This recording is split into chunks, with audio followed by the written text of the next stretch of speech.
Meanwhile, Venezuela's acting leader reportedly assured the U.S. of cooperation before it launched an operation to capture Nicolas Maduro. A new report claiming that Rodriguez and her influential brother reportedly secretly signaled to the U.S. and Qatari officials that they would welcome Maduro's departure. A Guardian report citing at least 4 sources with direct knowledge of high-level discussions said that the assurances were conveyed through intermediaries, reportedly. Rodriguez, remember, was sworn in on the 5th of January as acting president following Maduro's removal. The reports adding that contacts continued after a pivotal phone call between President Trump and Maduro in late November. During that call, Trump reportedly had insisted Maduro leave the country. Maduro rejected the demand. Meanwhile, Venezuela's National Assembly has approved in an initial vote a sweeping reform of the country's hydrocarbons law. The proposal basically would introduce a new contract model allowing foreign and domestic companies to operate oil fields independently, market production and receive revenue from sales.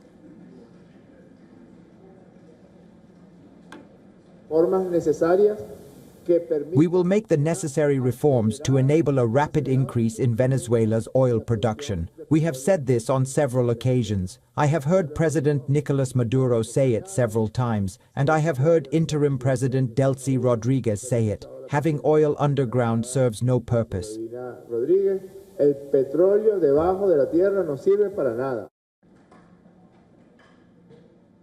A second debate and vote in the National Assembly are required before final approval. The reform is expected to pave the way for the return of U.S. energy companies, a key demand of President Trump. And in Washington, the U.S. House of Representatives voted on a resolution directing President Trump to remove American military forces from Venezuela as Democrats push to curb presidential authority in the region. And back in Caracas, the health sector workers marched through the capital to protest Maduro's detention and demanding his release. In fact, a lawmaker and the former president's son joined the march as it moved towards the United Nations office. We call for an end to sanctions and the blockade. We are asking for a statement from the United Nations on the military aggression suffered by Venezuela and for an end to that military aggression. And we are asking for the return of the president who has been kidnapped, Nicolas Maduro Moros and Cilia Flores.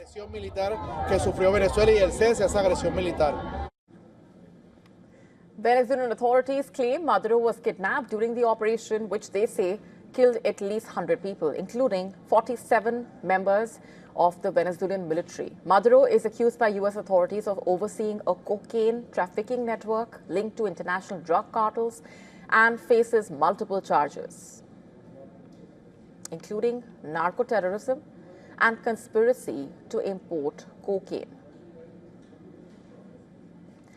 In fact, he has consistently denied the allegations.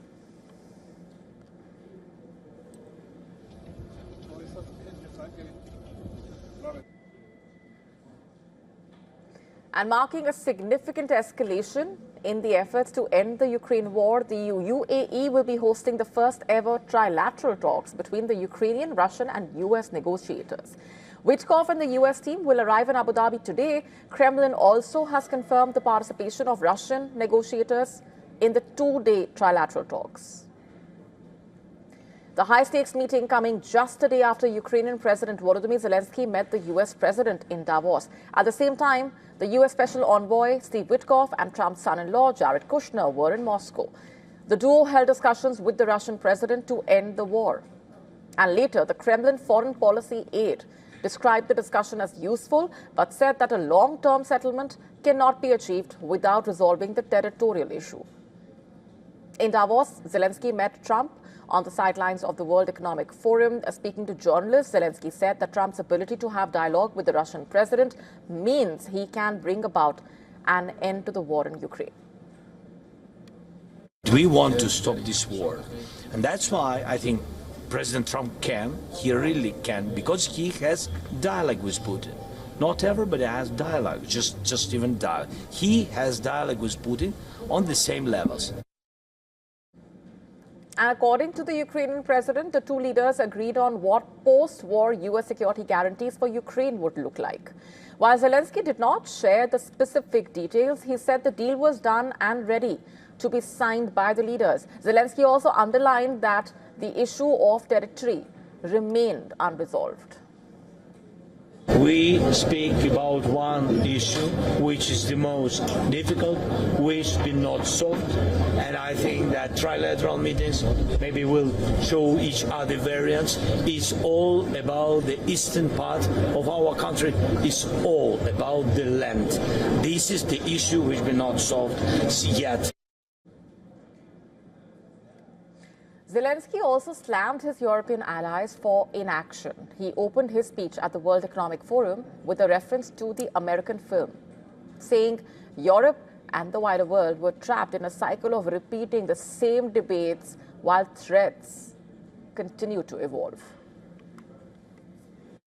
Everyone remembers the great American film Groundhog Day with Bill Murray and Andy McDowell. Yes, but no one would want to live like that, repeating the same thing for weeks, months, and of course for years. And yet, that's exactly how we live now. And it's our life. And every forum like this one proves it.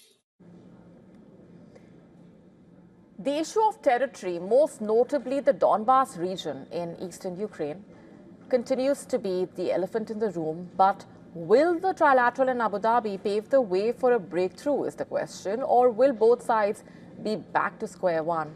The next 48 hours could be crucial in deciding the fate of the war.